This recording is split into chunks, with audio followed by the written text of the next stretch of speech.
तो मालिक जय जगन्नाथ तो आ गोटे ब्लॉग को वेलकम करी। तो आज आई घोटीपुरी अंगनवाड़ी को आ गोटे रंगमाज को तो आसती किंतु छोट पिला आसुँच कौन करूँ मुझे डुंगिया को देखते हेपटे आसुँच पुणी पड़ोस तो आसुना दीदी डाकिले पढ़ेले तो यहीपट था घसीया को चारिपट घसीबू घसी सारे काली जाकि रंग मारू। तो आज जोटा करूँ यहाँ मारिदेकी सागे सागे आसिलु भारी 10टा बजे सर तो से आउ गोटे जगह को आसी घसीया को आ सी दी जन अच्छा बर्डर मारे बर्डर मारी सारापर मो पाक आसो तो 4 जन जाक घसा घुसी करदे घसा घुसी करदे घर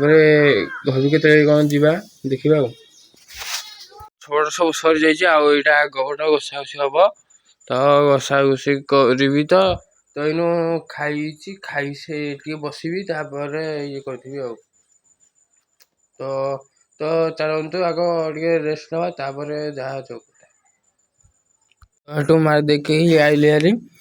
आउ टाइम है खेल टाइम किंतु 5टा बाजिलानी तो मुझे स्पीड पलाऊँगी तो ये रखुची वीडियो एंड कर तो भल लगे लाइक कमेंट शेयर सब्सक्राइब करेंगे तो भूलिए।